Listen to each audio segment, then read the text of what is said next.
Again, welcome folks to our next to the last in a series of 7 on sovereigns, the only world coins.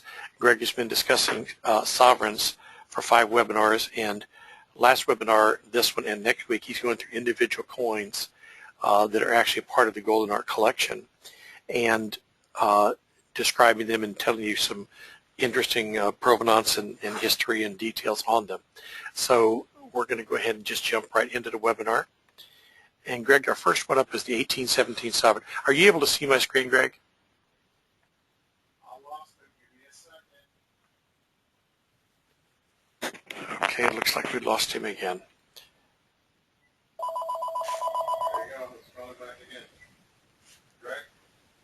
Okay, Martin, to answer your question there, next week we will have webinars, the 17th, the Monday night, and the 18th, Tuesday night.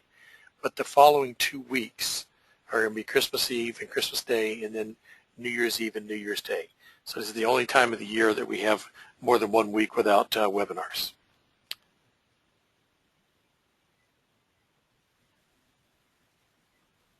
And Greg is dialing back in again.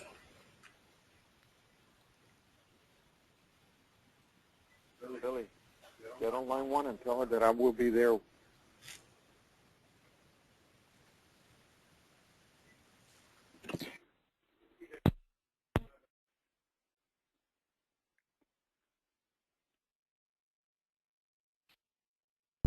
Greg, are you online? Yeah, I'm here. Okay. Are you able to see my screen? Yes. Okay, give me Correct. just... We're on the 1817 sovereign. Yeah, give me just 1 second. All right. We were on the 1817 sovereign. Yes. Okay. This is the 6th and the next to the last webinar in our series on sovereigns. And tonight, Greg is going to be going through some of the coins that we've actually purchased for clients in the Golden Art collection. So here's our first one. Folks, thank you all for listening. It's always a delight to talk with you. And I picked this series of coins in case you have not heard the background on this. This is an exciting series. It's the only world coin, and these coins that we're showing are actually a part of the Golden Art collection. These are not just random photos we grabbed off the internet or something. These are actually photos of the coins we've bought for our collection. So it's exciting to look at these, and of course it's probably even more exciting if you're the owner of one of them. I'm always hunting for the best, and should the opportunity come up to find something that's an upgrade from what we currently have in the Golden Art collection, I will grab it and then give the person who owns the piece that is lower grade the opportunity to upgrade. Our goal is to have the absolute best, and this is an exciting collection to say the least. There's about 1,000 pieces that make up the collection in total, starting in 1489 and going all the way up to the present time. We may never get every one, but I'm focusing on all top grade pieces and all the great rarities, such as the piece you're looking at here. Coins are graded on a point scale from 1 through 70. For all intent and purposes, 65 is about the highest grade we ever see for something from this time frame. The grading scale going up to 70 is pretty much only used for modern coins where the technology exists to make them more perfect and allows for handling at the mint to put them in special holders as soon as they're made and deliver them to collectors. Of course, none of that was done back in 1817. This was a coin that was just made to be spent. As hard as that might be for us to believe, these coins were made to actually be used to go to the store with, for lack of a better way to put it. And this was the currency unit of Great Britain. The sovereign is the basically the forerunner of the pound, so we all recognize that as the currency unit of Great Britain. This particular piece is virtually perfect. There is not one, to my knowledge, better than Mint State 64 known to exist. This is a particularly beautiful design. And you here see King George III with a laureate branch around his head. You may notice that and wonder what's that about. This hails back to the times of the Roman emperors when Caesar used this device around his head as a symbol of basically deity. So the English kings and even some other kings around the world, I'm aware of French King Napoleon doing this too, sometimes wore these as decorations to show their subjects in the world that they thought of themselves as a deity. Well, obviously, those of us who are believers know the truth, but when you get to the point of being king, it goes to your head. Look what happened with Henry VIII. So George III was actually called Mad George. He was the one who presided over Great Britain during the American battle for independence. He reigned a long time, from 1760 all the way to 1820. By the time this coin was made, he was basically insane. That's why the name Mad Dog. So this is at the end of his reign, and a very popular, desirable coin. It also commences the beginning of the motif of the St. George slaying the dragon. Unfortunately, the design's upside down. Well, we'll get another view of this later on, but this is the famous hallmark design of Great Britain, and it's a beautiful work of art. Okay, now, oh, and finally, this is not an extravagantly expensive coin, despite its rarity and condition. I believe it was approximately $7,500. Unless some of these are worth a fortune, I'm just going to tell you that overall, the ones we're looking at are, for the most part, between $5,000 and $10,000.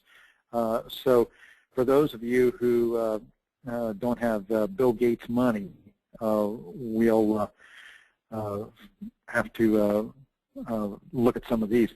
This is from 1820, the last year of his reign, as you can see, still with the laureate branch around his wreath, rather, around his head. Still a superb piece, high-grade, brand new, mint condition. Okay, next. Now here you see the design has changed a bit. This is now George IV, which is obviously George III's son. I toured his landmark estate when I was in Brighton, England a few years back, and he was known as a lover of the arts, and his house was quite flamboyant, or his palace, I should say, is quite flamboyant in its architecture and design. Not the traditional look that you usually see on English castles. Here again, you see the laureate wreath around his head, taking that lead from his father. Now here we're looking at a proof coin. Now, this is an exceptional gem quality proof coin from 1821. Only a few of these known to exist. And I might tell you also, folks, that I just bought the first ever proof set, complete proof set from 1821 for the Golden Art collection. So if that's something that appeals to you, let us know at the end. Proof sets are very, very desirable items when I can find one. And this is the first proof set I ever found from 1821. So proof coins have a special mirror-like finish, and they were made for dignitaries. Now here we have a sovereign from 1822.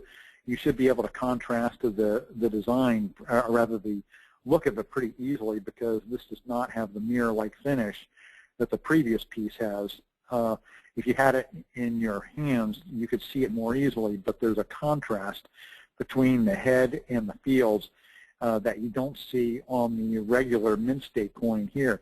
They're the same grade, Mint State 64. They're both gem quality. It's just that the other one is a proof and much rarer and more valuable. This piece is the best known of this year. So far, we're hitting on all cylinders. Everything you've seen is the finest known. Okay, next. This is one of the scarce years of the George IV series. The best one we found so far is a grade of Mint State 62.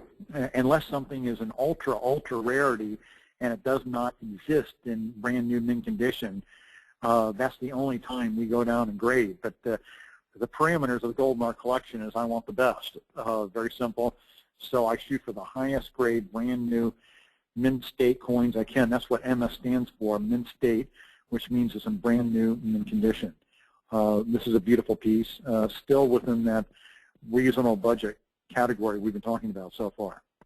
Okay, next. Same with this piece also, you can see we have one of each year so far of the George IV series. This 1825 is the best one that we found so far also. Again, another beautiful brand new mint condition sovereign. I wish we could lay them all out in front of you folks. It's a joy to be able to see these. Only Tom has had that joy and experience, so I envy him sometimes. Next.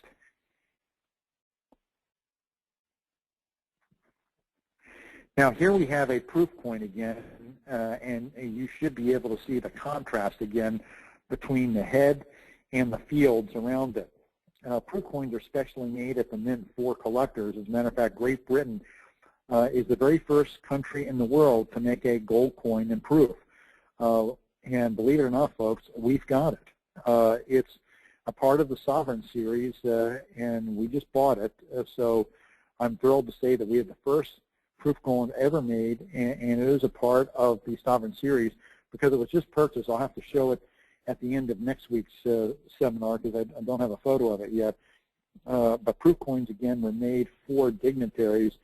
They're specially handmade to have that marvelous mirror-like finish. You can't create a proof after the fact. As a matter of fact, uneducated people over the years have tried to do that, and they just end up ruining the coins. This is a great, great piece. It is worth a bit over $10,000. But it's still reasonably priced considering how rare it is in this kind of condition. Okay, next. This is the key date rarity of the George IV series. As a matter of fact, I was talking with the owner of this earlier tonight, who is very proud with this acquisition. This is the finest one known. Again, if we found a better one, we'd upgrade it in a second.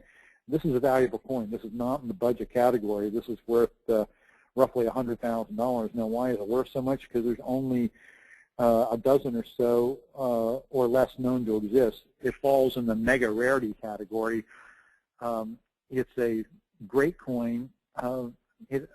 There were quite a few of them made, but very, very few of them exist to this day. See, the original mintage figures can sometimes be misleading because they disappear and get melted over the years. This date just does not show up.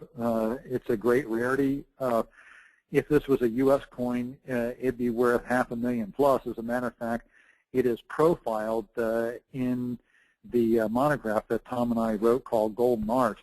You'll see a picture of this comparing it to a U.S. gold coin of similar size, similar era, similar rarity, and I believe the value of that is $675,000. So you can see why we're motivated. People ask me, why are you buying English coins now instead of American? And the answer is it's all financial. These are just a great deal. That's the only reason. It's not that I don't like American coins anymore. I just like a bargain. And these are great bargains that once the market becomes modernized should realize significant gains. So this is our great rarity of our Sovereign series. So far to date, the rarest one that we have. There's only a couple that are rarer, and I'm hunting for those as we speak, but at the moment this is the rarest one that we have. And by coincidence, oh, by the way, the owner, by the way, the name Turner after Great Britain, that's a reference, because people might be wondering what's that.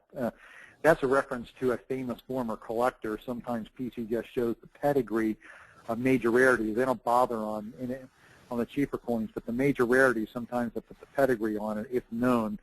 Just like a painting, that's useful for numismatic scholars. Okay, go ahead, Tom.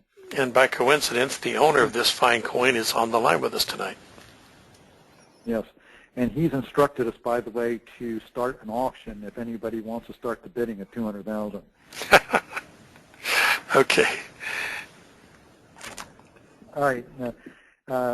This marks the last year of the George IV series. You can see the design of the portrait is a bit different. That's what I love about the English sovereign. It has so many different varieties. We talked about this earlier in the series, that variety is the spice of life. And with coins, it really makes a big difference in terms of value. The more varieties, the more interesting of a series it is to collect. The more people want them, the more they get into all the different varieties. And this shows them with a different type of hairdo, if you will. That's coming to the close of his reign. I believe he died shortly thereafter. This was made. So a rare coin that's still within the budget range we talked about earlier, between 5,000 and 10,000. The best one that exists so far to date, nearly perfect gem. Okay, next. Now, here we go to the next ruler, William IV. And you can see this coin has really got flashing mint luster. Some of these early coins have incredible dazzling mint luster. This coin definitely falls in that category. It can almost blind you. You have to wear sunglasses to look at some of these. And that is very appealing to collectors to have coins with great mint luster. This is an exceptional piece and still very inexpensive for the rarity. Anything from the American era in this rarity and age, we're talking 6 figures. Here we're talking a very tiny fraction of that. Next. Now, this is the highest grade pre-1900 sovereign that exists. And again, it's a part, the highest grade pre-Victorian sovereign that exists. We do have one slightly better from the Victorian era. None of these come in this state of preservation. This is an extremely unusual gem. It's perhaps from roughly 1860 earlier. I've never seen anything this perfect. So again, the grading scale does go to 70, but this is the highest grade I've ever seen for a coin from the pre-1860 time frame. A beautiful piece, and I believe this was around $20,000 to give you an idea of value. So of course, it's the only one graded this high, so it's a beautiful, spectacular, major rarity in this condition. You can see why we're excited by the Golden Art collection, having all these great rarities in top condition. Okay, next.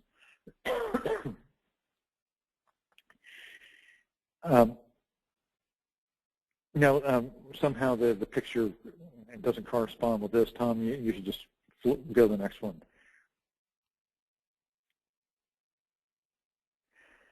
Here we have the 1838 sovereign. Now, Queen Victoria was coronated in 1837. We do have an 1837 proof sovereign that was made as a presentation piece, but unfortunately we don't have a photo of it. Tonight there's roughly a dozen of those that were minted. That's a major rarity that is worth over $100,000. But unlike this, so I can help you understand a bit, folks, the 1828 that I mentioned earlier, that is a major rarity, similar number known, was actually made for circulation. This is a coin that was intended to be used in commerce, whereas the 1837 sovereign was made strictly for dignitaries. So despite the fact that they're of comparable rarity, the 1828 has a special significance because it was never intended for anything other than circulation. So that makes it a different class of rarity. I love them both, and we buy them both types. The special edition proofs and the ones that were made strictly for commerce. They're both major rarities. In the U.S. market, they're worth roughly the same, regardless of the two types. So the 1837 is a fabulous rarity that should be worth many multiples of it also. Now, here you're looking at the 1838, of course. This is the first year that Queen Victoria actually had a sovereign made for general circulation. This is the finest one that's been graded. Again, a superb coin, Mint State 64. They just don't exist like this. I can tell you, I go to a lot of coin shows and events, and they just don't exist like this. It's very few are minted to begin with, and those that do show up are always worn out or beat up. To find them in near flawless condition like this is quite a treasure. This is one of the first great treasures we actually found, and is a cornerstone of the Golden Art collection. Okay, next.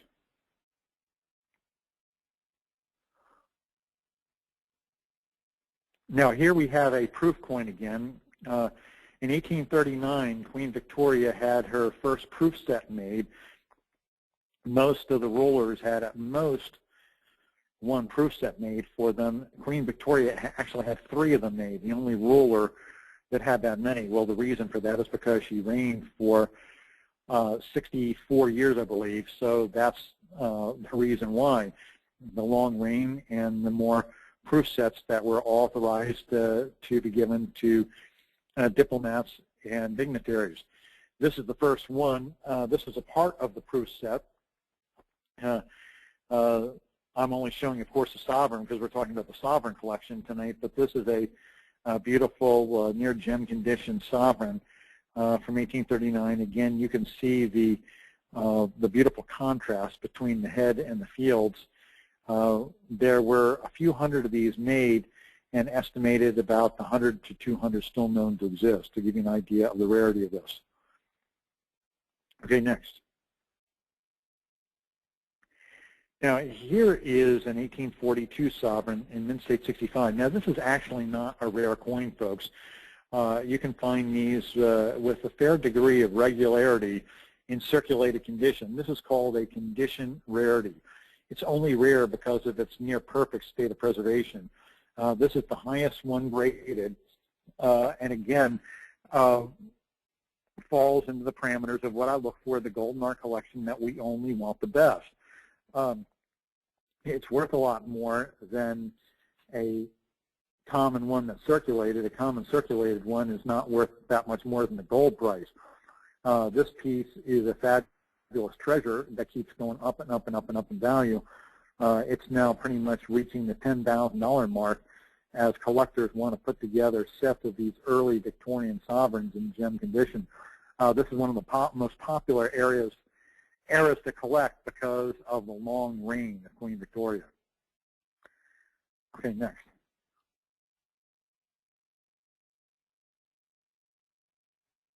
Now, here are the same comments about this piece.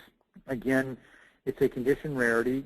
I've looked at thousands of these and only bought this one because it was an exceptional gem. Again, the best one known to exist.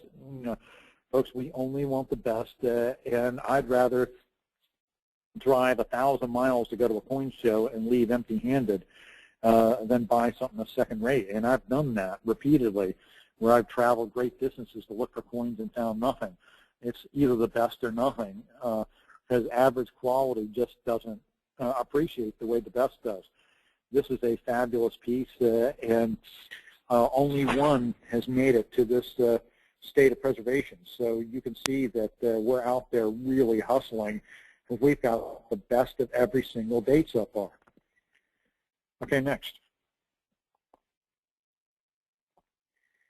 Now, this particular piece is the best also.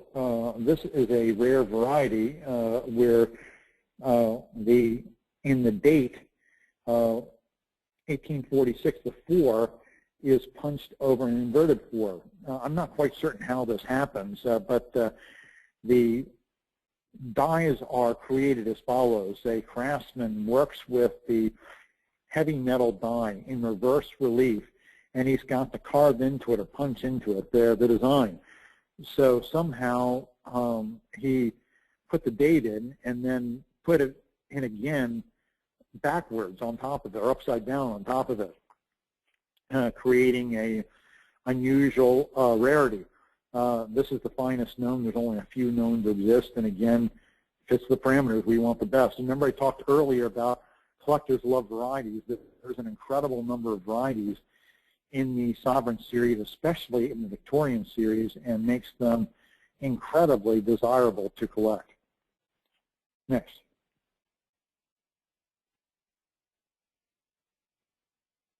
Now here's an 1850 Sovereign. This is the best one we have found to date. It's uncirculated. It's not a gem. It's just an attractive uncirculated coin. Should I find a better one, of course, we'll upgrade it. But even in this condition, they're scarce coins, and these are quite affordable. They're only in a couple $1,000 price range, to give you an idea, despite their great rarity. Okay, next. Same with this particular piece. Up through a grade of about Mint State 63, the prices usually run up to the $2,000, $2,500 price range, to give you an idea. It doesn't start really climbing until we get to the higher grades because there's so few of them. But as I said, this is the best one we've been able to find so far. Still a nice, attractive, uncirculated coin. Next. And again, same with the 1852 here. This is the best we found, grade at Mint State 61. Next.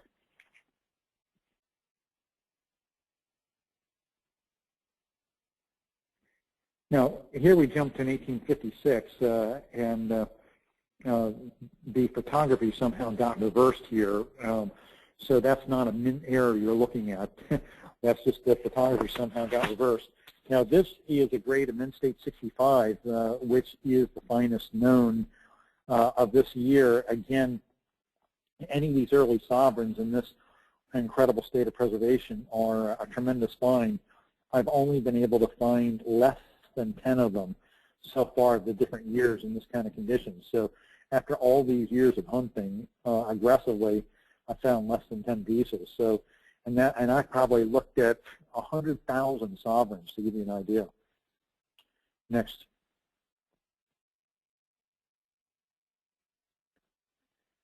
Here's an 1861, a nice choice in circulated condition. Again, these are quite inexpensive in the couple $1,000 price range.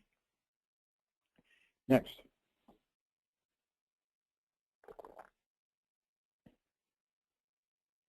This coin is from Australia. It still has Queen Victoria on the head.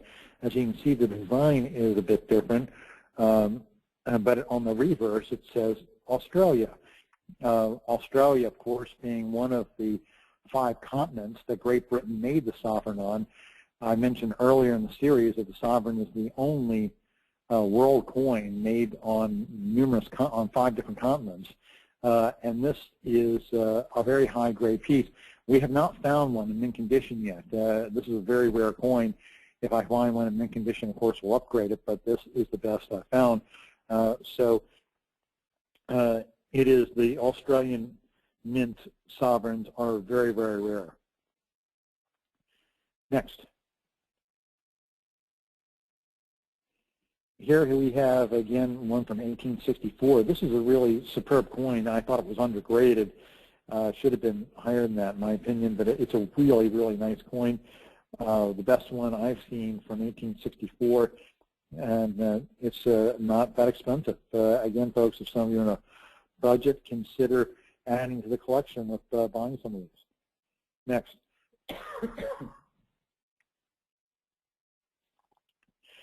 Now we see one again from Australia. Now this one's in mint condition. The Australian sovereigns almost never come in high grade condition. I haven't seen any. So this is a very high grade coin for the era. They were just used more in Australia. I guess the English had more money than the Australians, because the Australians spent them, and there's just not very many in mint condition known to exist. So this is a very nice coin and quite affordable. It's not that expensive. Next. Here we have one from 1866. You can see we're going up through the years of Queen Victoria. This is another piece in mint condition. Again, quite affordable. It's not extremely rare, but it is still acceptable for our collection, and that it's the best one that I've been able to find. Next.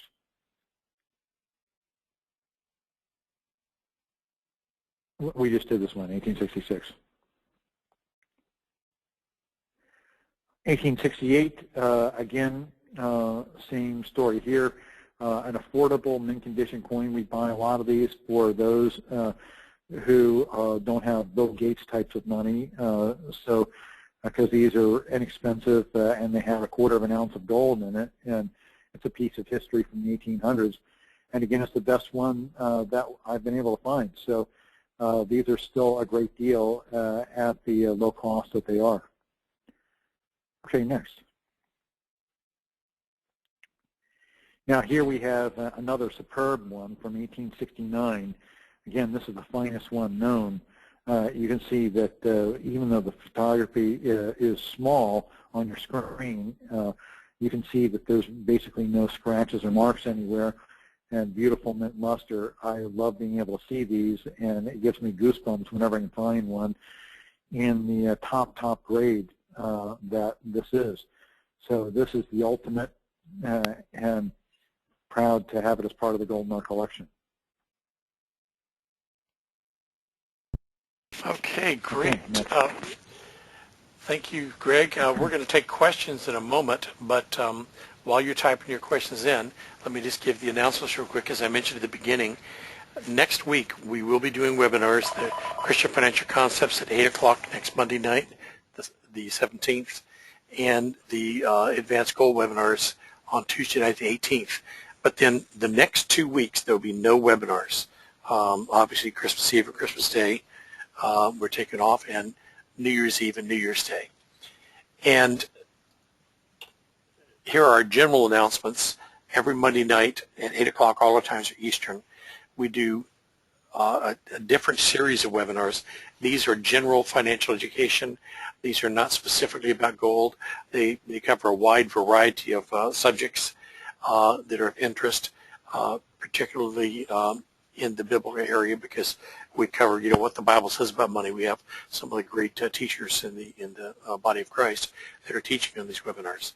So if you're not getting the notices for those, send us an email to the email address on the screen.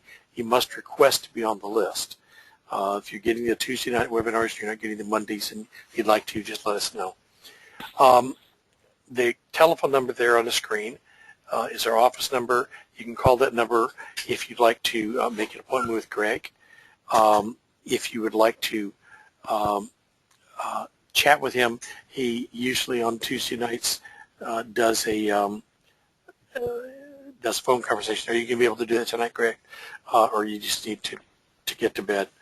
If anybody says yes, I'm still doing okay. Okay, he's kind of battling with the flu, folks.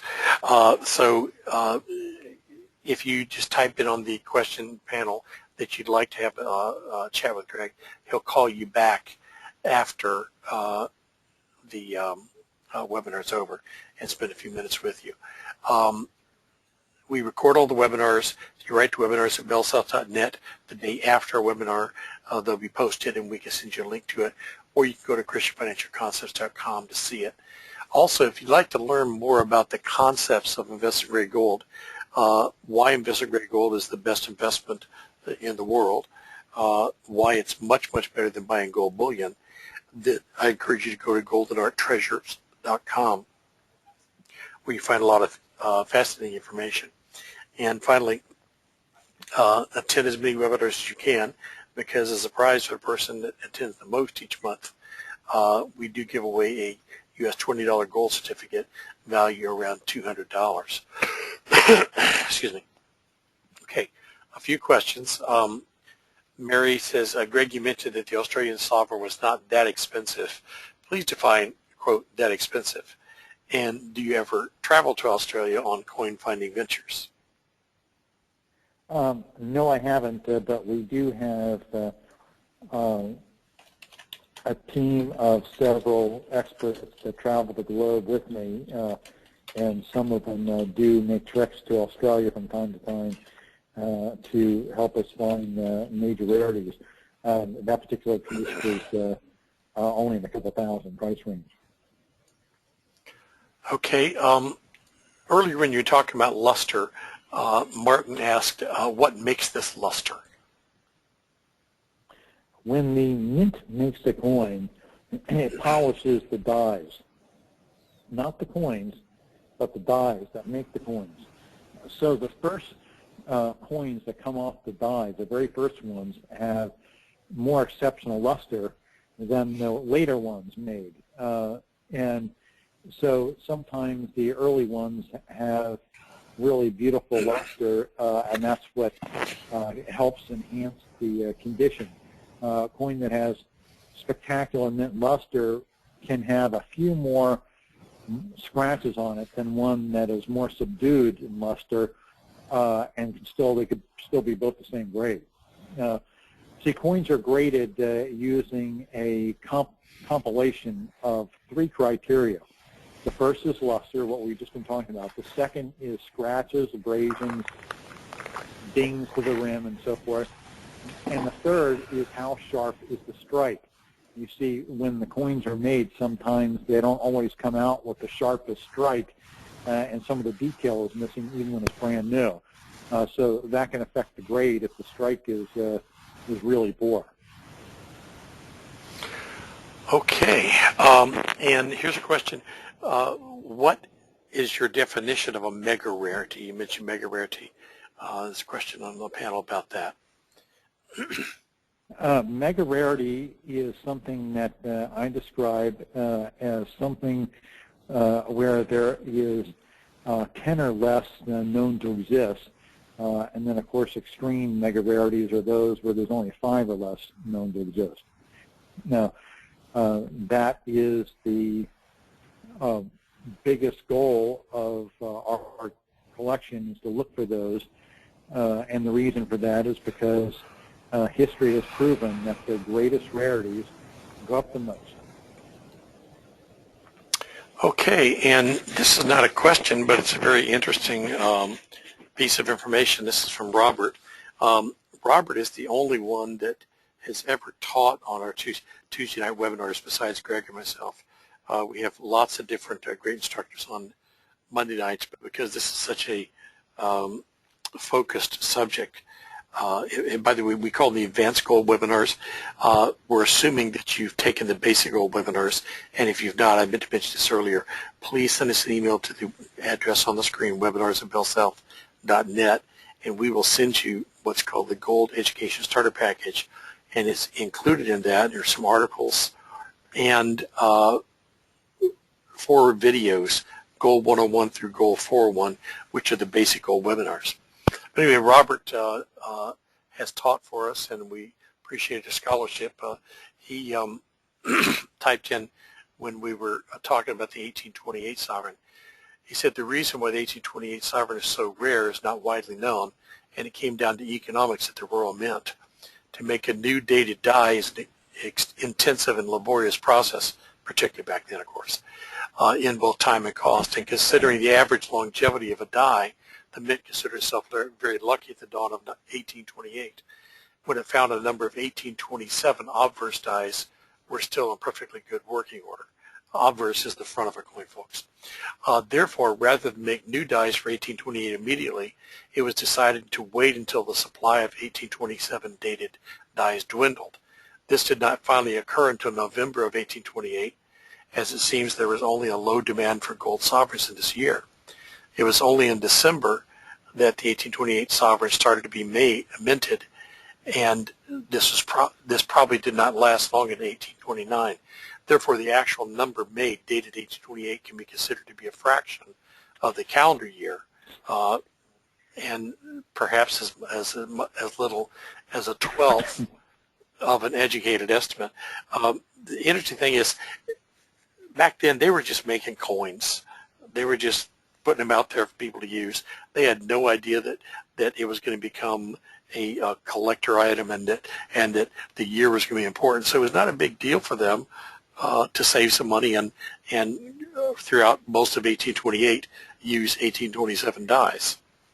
So very interesting. Thank you, Robert. Yes, thank you. Okay, I don't see any other questions. Ernie says, thank you for the seminars. I am learning a lot. Robert says, so Tom, you are a mega rarity. Yeah, there's only one of me, that's for sure. Okay. That's true. We all fall in that category. That's right. All right. Well, listen, it's a little early, but we're going to go ahead and wrap it up to save Greg's voice. Greg gets some sleep. As most of you probably realize, it's 1 o'clock in the morning almost over there in Europe. So we're going to cut loose a little early tonight. Greg, any final thoughts or comments? Well, again, I am very grateful for the opportunity to speak to all of you, and I do enjoy interaction with our friends, and don't hesitate to get a hold of Tom and let me know if you need help on making some decisions. We all need to protect ourselves from what we believe is the coming devaluation of our currency, and gold is about to close out the year in its 12th straight year up, so it's a very impressive movement. I can't think of any other asset class that's done that. So again, thank you all for listening. Yes, and keep in mind that that's just gold bullion. When we talk about gold closing up, gold bullion is closed up every year for well over a decade. But keep in mind that over the last 40 years, the kind of coins we're talking about here, the investment grade coins, have outperformed bullion by as much as 7 times. So these are some pretty amazing coins. By the way, Greg mentioned just now about the problems with our economy. In the first week after the re-election of Obama, we probably had more people send in money for gold coins than we had in the prior 2 or 3 months.